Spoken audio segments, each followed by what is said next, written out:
Tessa, I'm going to say good afternoon. Is it good afternoon where you are? Good morning. Uh, Good. 30 minutes left of morning. Okay. Good morning. How's your day going aside from answering, fake news, wrestling media questions over and over and over again about yourself? No, don't worry about it. Things are going good. It's an honor to talk to you and everyone else. Well, it's a pleasure to see you back in TNA. Total surprise. No one was expecting that. How long did you have to keep that a secret for that we might be seeing you on television and all that? Truthfully, not that long at all. Everything was it was very, very quick. Um, Decisions were made, questions were asked, and I showed up to Atlanta all within probably a week or two.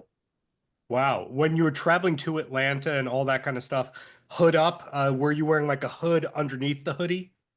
Oh yeah, Ross will tell you I had a like one of the masks that you can put on, black Yep. hoodie, sunglasses. And as I'm passing through immigration, I'm like, I'm pretty sure I got some side eyes. There you go. That's what Dr. Ross does best. But anyway, over to you. You've been at the top of the mountain of TNA, distinct, rare companies being a world champion. So what are the goals now that you're in TNA? Because you can't go, I want to be world champion, because you have been world champion. And I never lost it, Darren. Correct. um, I right now I'm thinking about this moment, and my full focus, my goal was to make a statement, to come back to the United States, to make a statement on television in United States and using the top dog to do it. Jordan Grace, there's no other female wrestler at the moment that people are talking about in the way they're talking about her. She's an absolute powerhouse. People are talking about her in multiple different countries, in multiple different companies. Hmm. She's made history in ways that other women have not, being in the Royal Rumble, opening that forbidden door, granted, kicking it down. Yeah. Um, and I feel like there's a lot of correlations between her and I, but in different ways. We've both made history for women in ways that have never been done before. We've kicked down doors that have never been kicked down before. We've broken glass ceilings that for women and for women to get those opportunities that are the same as men in multiple different ways. And her being the top dog, her being on the mouths of everyone, was a large reason on why I wanted to use her to make a statement. Where I thought that was one possibility. The other one I thought was that you were then going to try to win every title you weren't supposed to win. For example, you were going to go, I want to be the digital media champion next. You were going to go every men's title. That's the thing I want next. I'm not mad. I could be the digital media champion. Let's go for it. Okay. So goals, goals, goals. That's fantastic. And then once you beat Jordan, the goal is to be the longest running uh, knockouts champion ever. Is that the next goal after that? First of all, I love your confidence, Darren. I love that you were speaking it into existence, that this Hmm. Sunday I will defeat Jordan Grace and Yep. I will reclaim my locker room in TNA. And then after that, I feel like since I'm a Blanchard, Blanchards have gold, and I'm going to need some gold around my waist. Sure. And speaking of Blanchards, the legacy and all that, you are going to be part of the events in San Antonio, correct? That is correct. And that's Blanchard territory. That is, the grounds Mhm. of Southwest Championship Wrestling all the way back to my grandfather. If there's an event going on in San Antonio, you better believe a Blanchard will be there. So you're based, if I read correctly and have read correctly, you're based in Mexico these days. So for you, the shows in San Antonio, El Paso, and all that, those are easier travel days than anyone else on the roster. Therefore, you don't have any of the jet lag or fatigue. That's correct. We're Central Time Zone, so from Mexico City, it's just a straight shot north, and fairly easy for me. Maybe that'll give me the advantage. Right. So when you were running TNA Impact 5 years ago, when you were the champ and all that kind of stuff, such a different company. It wasn't working with WWE. It wasn't doing so many live events beyond just tapings and all that. So even though you're back, it just feels like I'm putting words in your mouth, an entirely new company. Definitely, it feels just from the short time that I've been back right now, everything is completely different from the way things are run backstage to out in the ring. Granted, I haven't had any official matches yet in the company, so I'm still looking and learning, and I'm not even officially signed at the company. I'm kind of just showing up where I want to show up.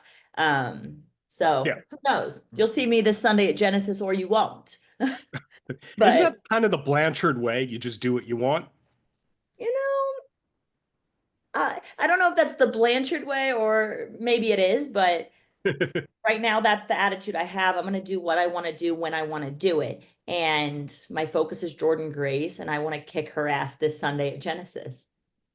Fantastic. And then speaking to Tessa, the excellent human being beyond the wrestling career and all that, when I had the pleasure of speaking with you, and you do not have to remember this because this is pre-Zoom era, 5 years or whatever, pre-pandemic. For most people, life before the pandemic, you don't remember it. But I asked you a little bit about your acting aspirations, and you mentioned loving theater when you were growing up. Is that still part of the long-term plan that you hope to act? I'm not opposed to any kind of acting opportunities. It would be a dream to be in a movie, getting to work alongside The Rock and Zelina Vega in the WWE film for Paige's family, Soraya. Now, um, that was just an incredible experience for me, and I think it kind of gave me that hunger to be in movies and maybe even be an actual part and not just stunt double. Um, like you said, we spoke about before, theater, it's been my background since I was a kid. My family's very theatrical. And I love musicals. You better believe I went to Wicked by myself, and I got like the biggest popcorn and just sat there and just I was the person in the back, like quietly singing every song. So yeah, I'm not opposed to the fact, and there is that crossover. You see so many wrestlers nowadays going into Hollywood and working out in Los Angeles, living out in Los Angeles for so many years. I made different friends and connections out there. So who knows? Maybe one day. Right now, my sole focus is with TNA, and if they have any of those opportunities for me in the future, I wouldn't be opposed to it. Well, you just mentioned singing along to the songs of Wicked. And I find that any wrestler that can sing a tiny bit, it becomes their gimmick that they're this fantastic singer and musician. But am I hearing correctly that you're holding back and we've never heard you sing and you can legitimately sing? When you've got a singer like Joe Hendry in your company, why are you going to try to compete with that? It's just not going to happen. It's better I just keep it to the shower. Great company answer right there. So to recap, you have the San Antonio events coming up. Are there any other events that we are allowed to know of that you might show up at? Hey, you said it yourself. A Blanchard does what she wants when she wants. So, with all the events coming up, you might see me there. Any other cities to plug where we know TNA is going to be? For example, hopes and dreams that you're at that really big show at UBS Arena in New York in the summer. There are some, I believe it's already online, our Los Angeles dates, the El Paso dates, the New York dates. And after I beat Jordan Grace, like you said, this Mhm. Sunday, My words. I've got your words. Mhm. I do have some goals, and one of them is competing in those larger arena shows that I never got to compete in when Impact was around. It was a much smaller scale company, and just to see the growth that they've made over the years and to return in the company that it is now is just a blessing. And you can bet your ass that it's on my list of goals. Fantastic. Two quick questions about you, Tessa Blanchard. Then I let you go. And the first one is you mentioned seeing Wicked in the theater, but what's the last concert that you went to? And it's fine if it's an artist from Mexico that we do not know about and should know about. Ah, I went to so I love banda music. Like Guadalajara, Jalisco is one of my favorite places ever. You can put a torta ahogada or carne en su jugo in front of me, and I'm a happy camper. So when I was there, banda music is huge, and we Mhm. went to Julio Preciado concert, and they actually had a bunch of different artists going on. I'm a big Luis Conriquez fan también. Or also, sorry, see, I'm already Bien, I know. Yo I'm already switching comprendo. into Spanish. Um, and so hopefully we'll get to go to one of his events soon. Uh, my presentation for this Sunday has a little head nod to him. So Wow. And then my last question related to Tom Bien. Um, I, growing up in New York, you take your bad Spanish for years in public school from a teacher that probably has never been to a Spanish-speaking country beyond a vacation or a honeymoon, and you do that, and then I practice Spanish on Duolingo. But you are fluent. How did you learn such great Spanish? Just I am immersion? not going to knock you. I am proud of you for doing Duolingo.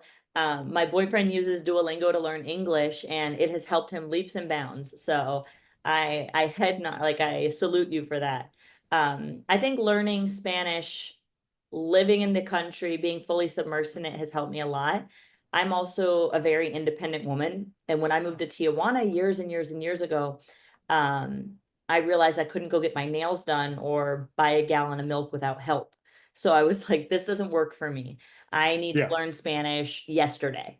So I would watch movies with subtitles, listen to music, pay attention to conversations. I'm a full-time college student right now as well, so a lot of my elective courses are Spanish, Spanish, Spanish. And then I learned in Mexico, the Spanish is much different than the Spanish that you learn in school, which is more Right. Spain Spanish. So I think just being fully submersed, like paying attention, making an effort, watching movies, music, etc. That's really helped me a lot. And then not being afraid to mess up, because I still have trouble. I say I'm fluent. I can get through an interview in Spanish and, order my tacos. But when it comes to future tense, past tense, sometimes I struggle. And I think being open to that constructive criticism, like some of my closer friends, I'm like, hey, if I don't say something right, tell me so that I know, because how else am I going to know? Um, so I Good think points. that's a huge thing as well. Good points. We don't know past participle or imperfect and all that when we're speaking English. We just hear it and mimic it. So good Exactly. points. But bottom line, looking forward to what's to come from the future two-time champ. And thank you for your time, Tessa. Thank you so much, Darren. Paltrocast.